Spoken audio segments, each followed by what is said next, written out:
مع امام عاشور وبعد بن شرقي وزيزو وتريزيجيه، النادي الاهلي بيحط ايده على بن رمضان في فتره تعاقدات من العيار التقيل، هي الاقوى في تاريخ النادي الاهلي عبر الزمن. انا قلت لك 4 اسامي قبل بن رمضان: امام، بن شرقي، زيزو، تريزيجيه. قيمتهم التسويقيه 20 مليون يورو من غير بن رمضان، اللي هو قيمته التسويقيه دلوقتي 2 مليون يورو. والاهلي لسه مكمل في التدعيمات والتجهيزات لكاس العالم للانديه اللي فاضل عليه تقريبا شهر ونص. ليه بن رمضان؟ اشمعنى بن رمضان؟ وعشان ايه بن رمضان؟ خليني احكي لك.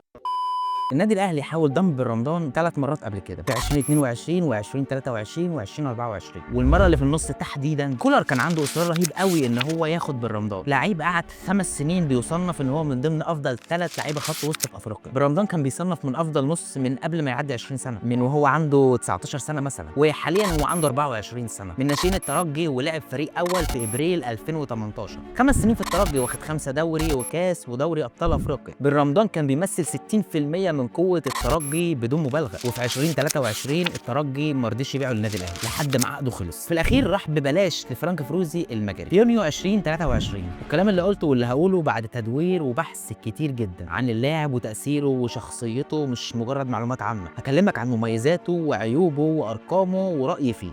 التونسي محمد علي بن رمضان، ويا مرحب بتونس واهلها وكل اللي يجي منها. بن رمضان كان بيلعب مركز 10 اول ما صعد للفريق الاول في الترجي، ولكن معين الشعباني مدرب الفريق وقتها قرر ان هو يلعبه مركز 8، ويلعب قدامه حمد الهوني وانيس البدري. وده لان بن رمضان بيأدي المهام الدفاعيه بشكل حلو، بيعرف يستخلص الكره كويس قوي، بيعرف يعمل تاكلينج نضيف، بيحجز على كورته، وبيلعب بروح عاليه نوعا ما، بيخلي ليه ستايل كده في استخلاص والحفاظ على الكوره والوقوف عليها. بن رمضان ما كانش مجرد لاعب مركز 8 تقليدي، بن رمضان كان مميز جدا هجوميا، وعد معايا عنده رؤيه لتحركات زمايله، وبيعمل اسكان سريع وهو بيجري، بالبلدي كده وبلغتنا بيبقى قاري الملعب، بيسدد كتير جدا، ورجله اليمين قويه قوي، متخصص في الضربات الثابته القريبه من على المنطقه، وبيشوط ضربات الجزاء. لاعب في مسيرته كلها 13 ضربه جزاء، بيسجل 12 ومضيع واحده.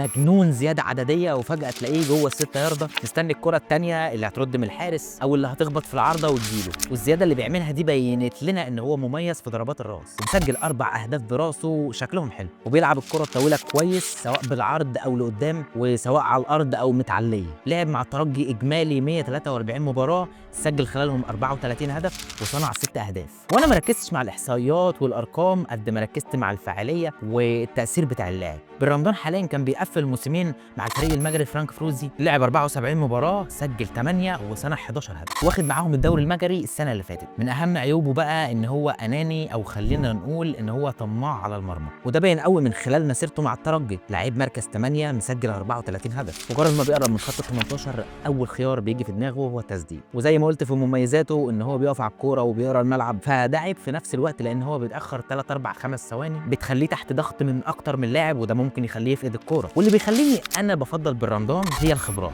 لعيب من ناشئين الترجي، ولعب فريق اول لمده 5 سنين، عارف كويس يعني ايه ضغط جماهيري، ويعني ايه فريق مطالب بكل الالقاب. احترف في المجر ولعب عدد مباريات حلو جدا في سنتين، شارك في دوري المؤتمرات والدوري الاوروبي. زائد ان وانا كمان بتفرج له على مقابلات تلفزيونيه، لا هادي كده وبيتكلم بطريقه محترمه شبه بن شرقي وعلي معلول.